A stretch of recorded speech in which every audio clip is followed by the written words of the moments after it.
25th anniversary here in Taunton, Mass. We'd like to show you right off the bat. We have a couple of special guests here. Strange little setup, but since the weather was so bad out in the Midwest that Larry Dahlberg, he couldn't make it out, but he was kind enough to go through all this so we can get him here on Skype and have him and Lefty an opportunity to talk to each other and tell some old stories how many years ago they had met. And so we're going to try to get this whole thing started. And the best way to do is introduce both. Here you got Larry Dahlberg on the TV. Everybody knows Larry, and of course on my left here, this young man to my left is Lefty Krek. And I mean, I've known Lefty since I was about 22 years old, something like that. And the man is going strong, and he's a mentor to many, many people in the industry. So guys, welcome here. Even Larry, especially with this way we're bringing you to the East Coast. I know that you and Lefty had met a bunch of years ago. Was there a way you'd like to bring that out here, Lefty? Maybe start how you guys met? Jewett used to be the fellow who managed Scientific Anglers, and Larry and I did some things for them. I don't even know if Larry remember, but I think it was the St. Croix River. Larry took me and Lou Jewett.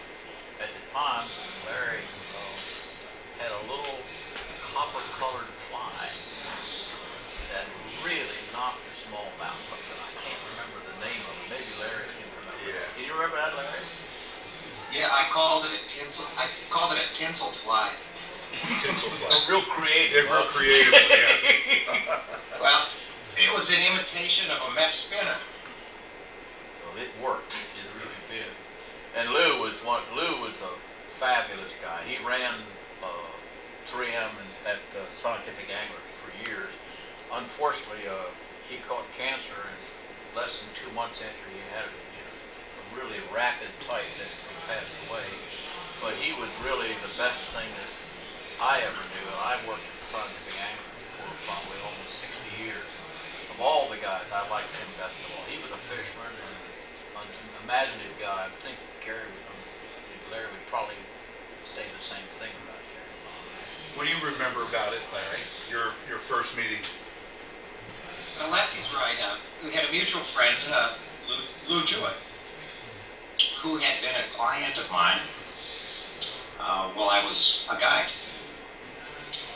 And somehow he got some of my flies into Lefty's hands.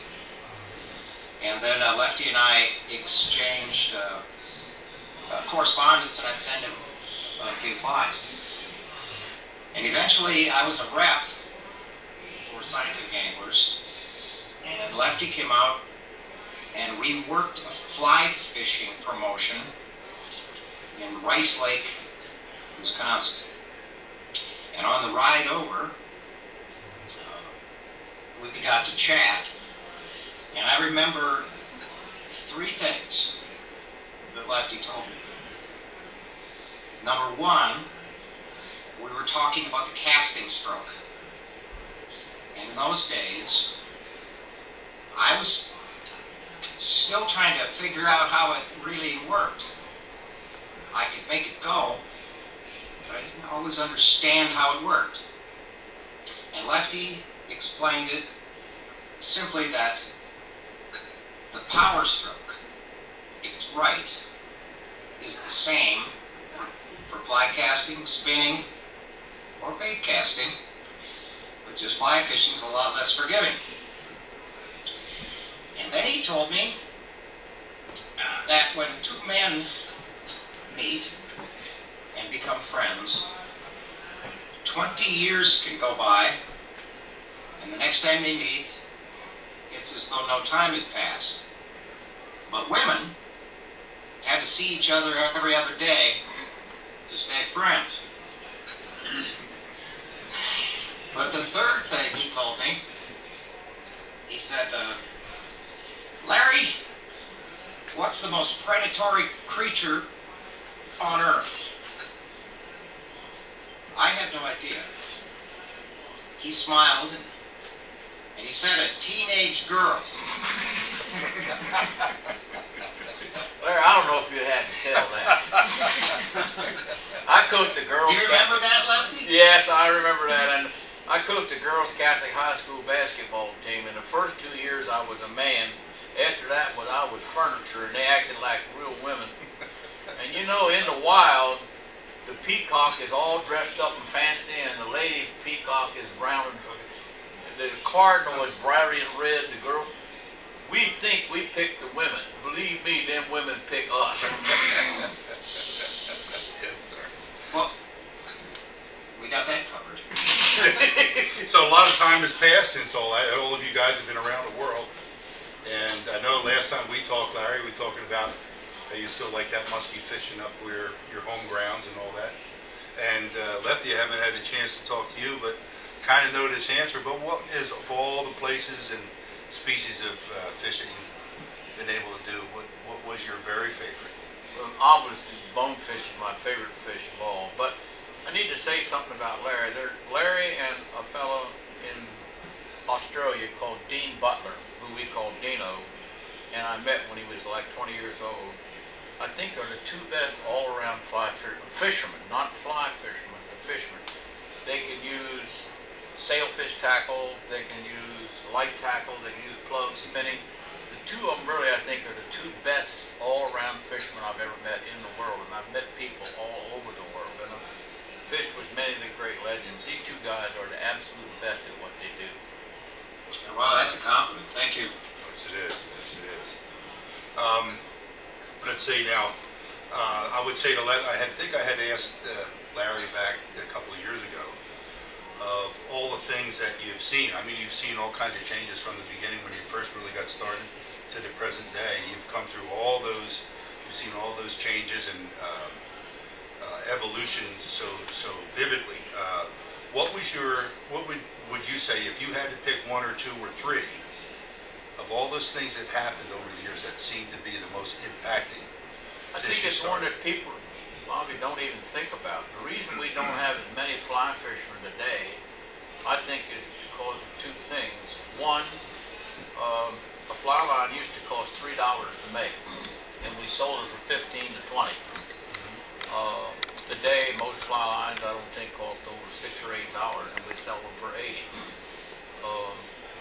It used to be that rods, the manufacturer actually produced a rod that used to sell for $400 or $500. At the same time, that same rod only cost a fraction of that, but you factor in all the costs. The tarpon-ware people made shirts that cost $80, where someone else was making them for $25. Reels, a fly reel for salt water, cost $500 and $600. What that did is the average blue-collar worker could not afford to get into the sport himself, and he certainly couldn't spend almost $1,000 to get his son into it. So we restricted recruiting people into the sport. And then fly casting for most people is what I call salooning. The arm comes up and it goes down, the arm comes up and goes down. There ain't any other sport in the world that you use just your arm and your wrist. In everything else you use your body, whether you're playing ping pong or beating a baseball.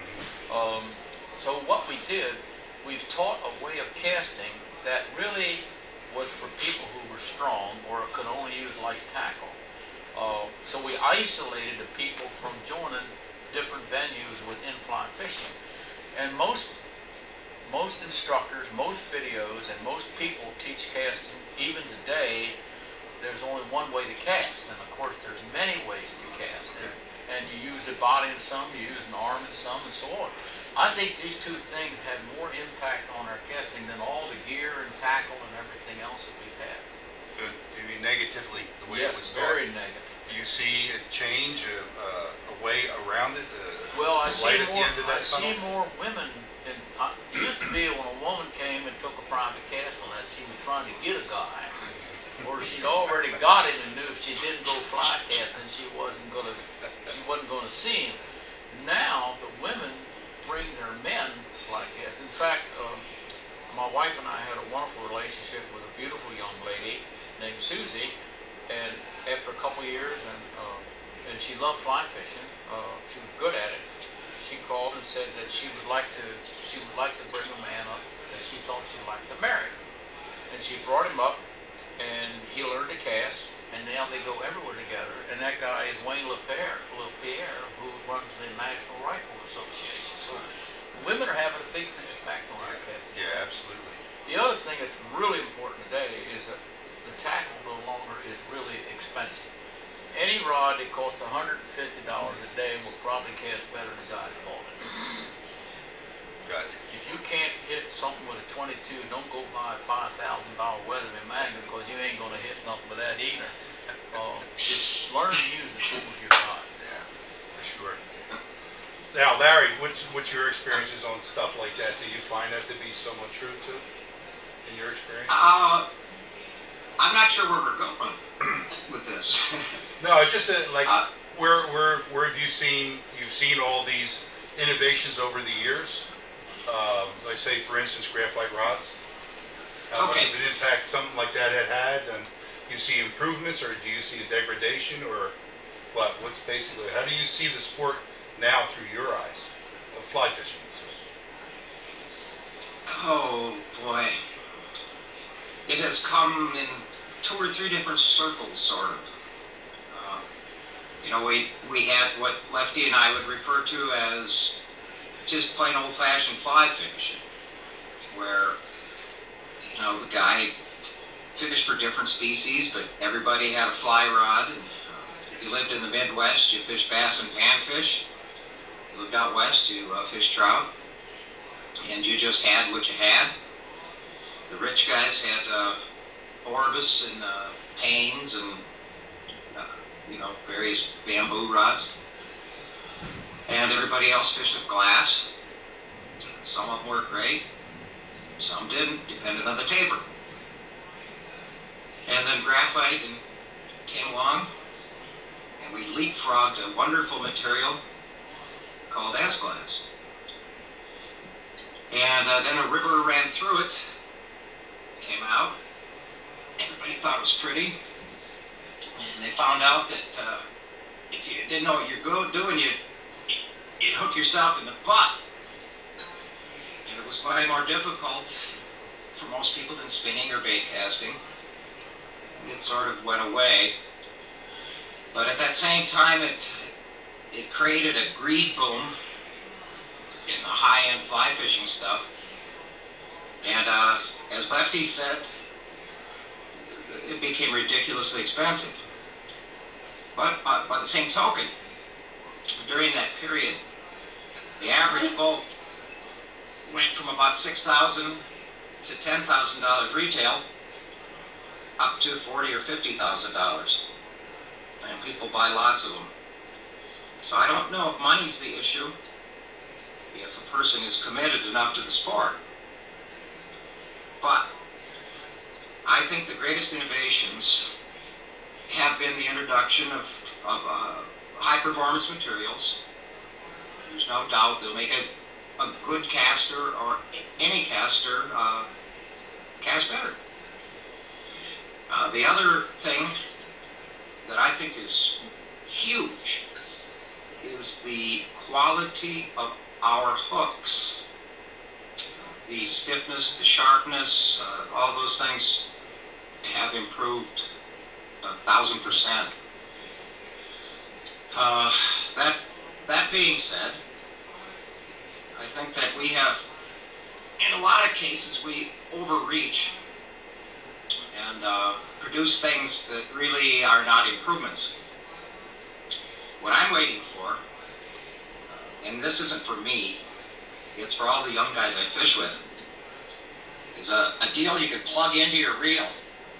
So when you turn the handle, it'll charge their cell phone.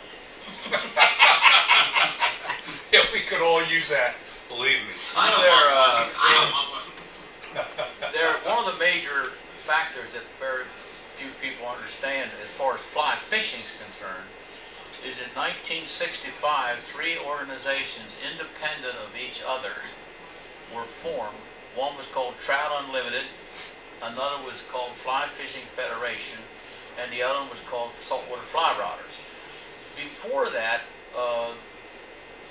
guys went fishing, but they pretty much kept it to themselves, one or two friends. What happened was that these three organizations formed chapters and brought people in that began to share information rather than just keeping it to themselves. Better communication And everything. Bob was a big part of that organization, of the Saltwater Flyers of America. The other thing is, that when I was growing up, Al McLean and Joe Brooks were the only two people that were writing books about how to fly fishing. We started getting books, we started getting tapes, we started getting all sorts of information. The amount of information that was being brought to the sport was just enormous, and I think these two also had major effects on our sport. I agree. I was going to suggest that. What about the increase of communication through the internet, through all kinds of different magazines, of course, that weren't there before when it first got started. As a saltwater fly fisherman, there was nothing for us. Right.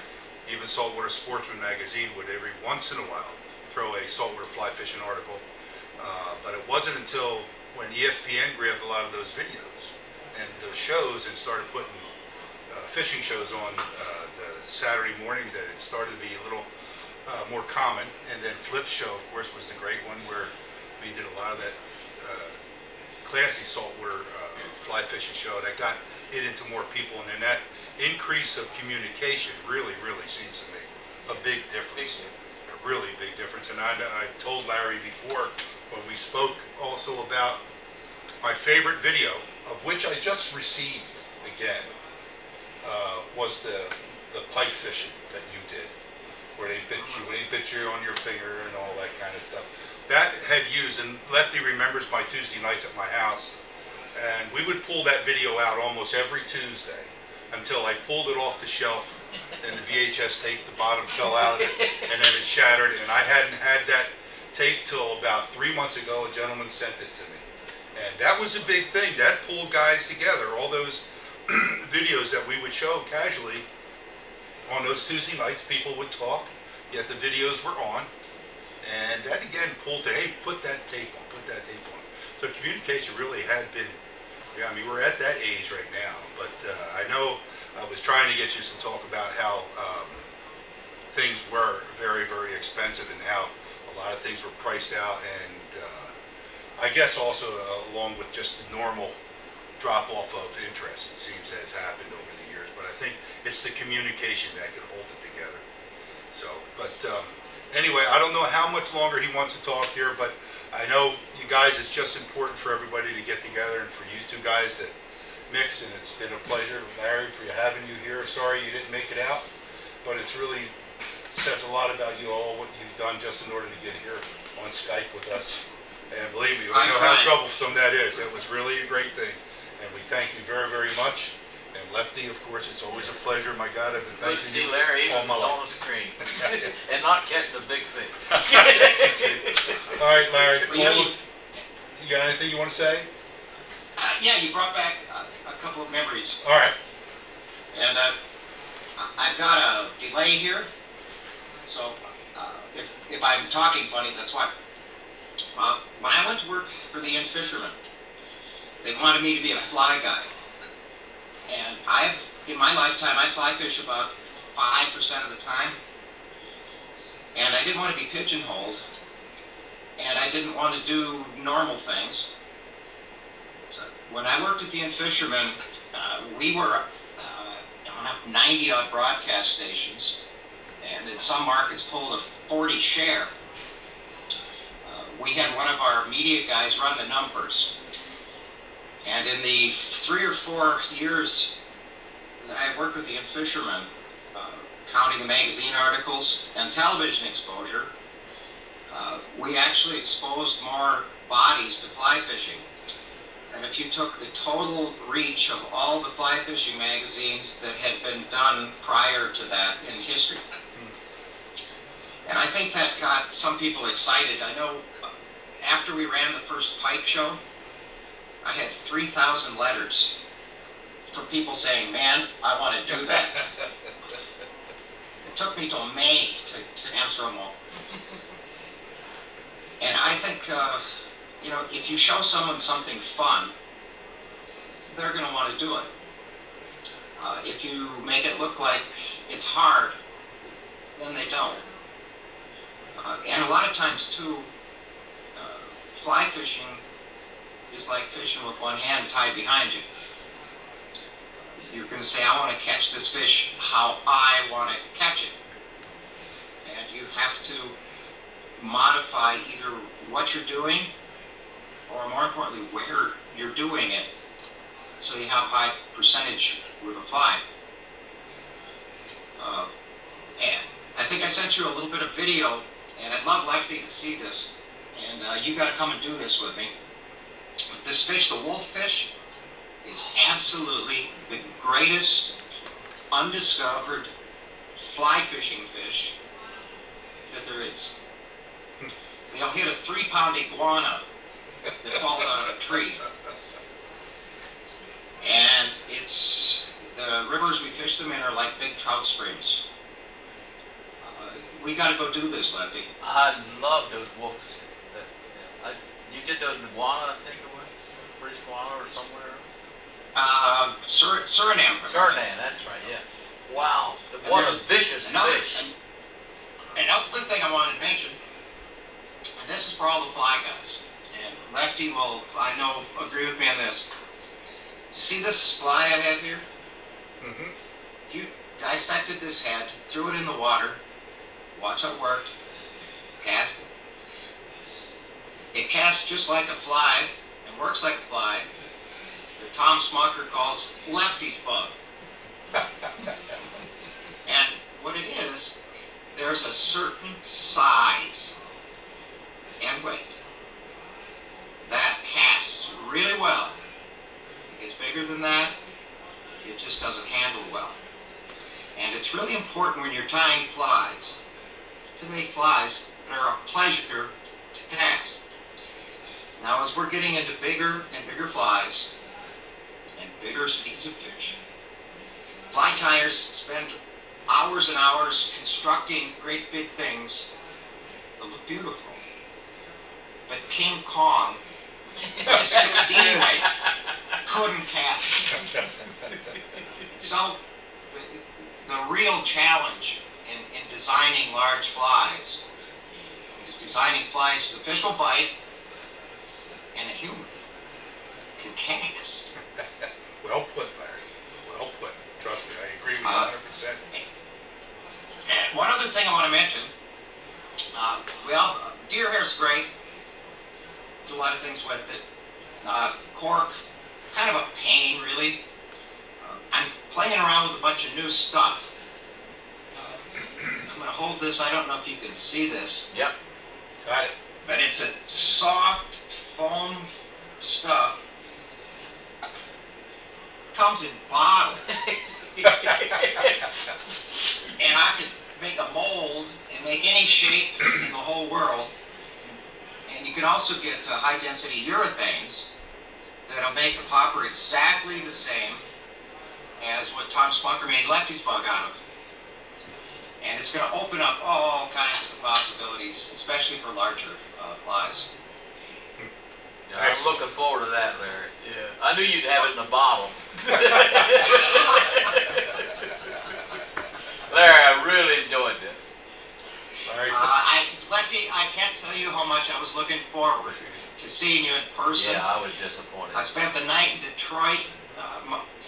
My wife drove home from the airport. She got the car stuck in the end of the driveway. The guy from town came and got the bobcat stuck. And they got a 1-ton plow tux. And they were stuck in the end of the driveway all night. Well, I was stuck in Detroit. But everything's fine now. Not really. It's going to take a while. Well, Larry, thank you very, very much, man. We do really appreciate it. So hope to see you next time you get around these parts. Maybe one day I'll get a chance to fish with you. That'd be my pleasure. Why don't you bag Lefty up and haul him out and we'll go fishing. All right, man. That sounds... Either that or we'll meet in Suriname in a couple of months. I'm serious. Well, I wish you all the best. All right? And good luck to you. Thanks, Larry. And you. Night, Larry. Thank Good night. You guys have a great time. Yeah, man. Good night. Enjoy the See ya. wolffish.